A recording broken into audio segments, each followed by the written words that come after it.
ناظرین، یہ بات ہے 11 جون سن 2025۔ ایک دوپہر کے 1:30 بجے ایک جہاز اڑان کرتا ہے،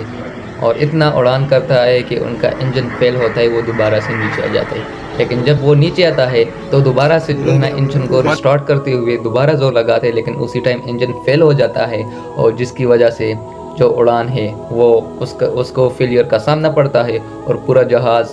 گر جاتا ہے، اور اس میں جتنے بھی تمام کے تمام افراد ہیں وہ لوگ سارے ہلاک ہو جاتے ہیں۔ تو جی ہاں، میں بات کر رہا ہوں کل والے دن کی، جو کہ انڈیا کی جو بوئنگ جہاز تھی، بوئنگ 786، وہ جہاز گری تھی، جس کی وجہ سے 242 لوگ جو ہے نا اس میں جتنے بھی تھے وہ گئے، اپنی جان کی بازی ہار چکے تھے، جس میں پائلٹ بھی شامل تھے، 2 پائلٹ بھی ایکسپیرینس شامل تھے، اور اس میں صرف انڈیا کے لوگ نہیں تھے، اس میں انگلینڈ کے بھی تھے، اور اس طرح کینیڈین بھی 2-3 لوگ تھے، انگلینڈ کی بھی 50 لوگ اس میں سوار تھے۔ لیکن اس میں ہماری مسلم فیملی بھی بیٹھی ہوئی تھی، ایسی فیملی بھی بیٹھی ہوئی تھی جنہوں نے 6 سال انتظار کیا لنڈن جانے کے لیے اور ادھر سیٹل ہونے کے لیے، مگر نصیب نے ساتھ نہیں دیا، اور یہ سب ہوتا رہا۔ تو اس اڑان کے بارے میں تو میں نے آپ لوگوں کو بریف بتا دیا کہ وہ انجن فیل کیوں ہو گیا، اور سوشل میڈیا پہ تمام جو ساری ویڈیوز ہے وہ آپ کو مل جائیں گی، اور انشاءاللہ ہماری اسکرین پہ بھی آپ کو مل رہی ہے۔ تو اگر آپ نے کسی بھی CCTV فوٹیج پہ دیکھنا ہے تو آپ لوگ دیکھ سکتے ہیں۔ تو ابھی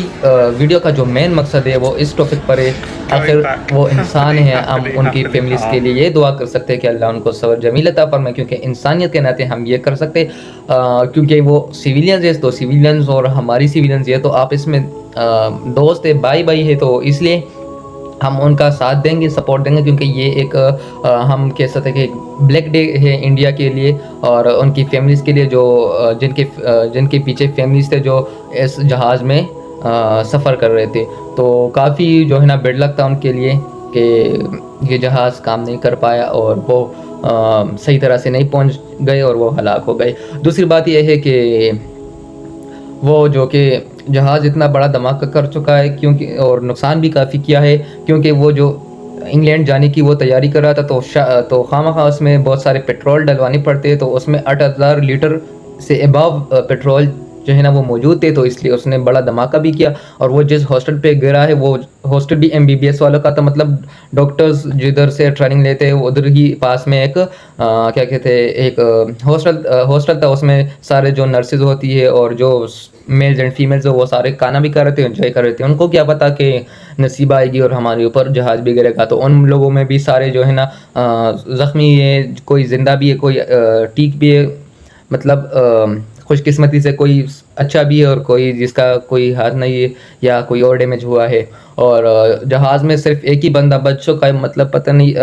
کچھ نصیبی سے بچا ہے، اور اتنی بڑی جہاز میں اتنے بڑی تباہی میں وہ کیسے بچ گیا یہ تو صرف اس ذات کو معلوم ہے، اور یہ تو صرف ان کو معلوم کہ میں کیسے بچ گیا۔ لیکن ان کی ہی سٹوری ہے کہ میں جب 2-3 سیکنڈ جب جہاز گر گیا، تو 2-3 سیکنڈ بعد میں جب ادھر ادھر دیکھتا رہا تو مجھے صرف لاشیں ٹانگیں، آنکھیں،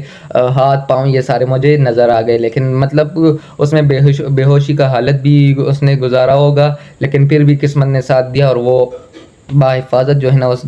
جہاز سے نکلا اور ریسکیو ہو گیا۔ تو ہماری انڈینز بھائی، یہ آپ لوگ اسکرین شاٹ بھی دیکھ سکتے ہیں کہ میری ویورشپ بھی کبھی کبھار آدھی ویڈیو کی انڈیا سے ہوتی ہے، تو اس لیے یہ بھی ہونا چاہیے کہ ہم ان کو سپورٹ کریں۔ تو انشاءاللہ لذیذ فیملیز کو انشاءاللہ صبر ملے گا، لیکن پھر بھی ایک دردناک واقعہ ہے، دل کو چھونے والا واقعہ ہے۔ تو اور میرے خیال سے بوئنگ کا جو کمپنی ہے ان کو 4.19 لاس بھی ہو گیا، 4.19۔ تو یہ سارے کچھ مسئلات ہوتے، پھر یہ سارے کچھ آ جاتے ہیں کہ مطلب انسانیت بھی گئی، اس میں انسانوں کی بھی قتل ہو گئی، جہاز بھی گر گیا پورا، اور کمپنی کو بھی نقصان ہو گیا، اور اسی طرح سے فیملی کو بھی نقصان ہو گیا، کیونکہ ان لوگوں کا ہی ممبرس تھے یہ سارے۔ تو ملتے ہیں ایک اور امیزنگ ویڈیو میں، تب تک کے لیے مجھے اجازت دیجیے۔ امیزنگ ولاگز آنے والے ہیں، کیونکہ جون و جولائی یہ چھٹیاں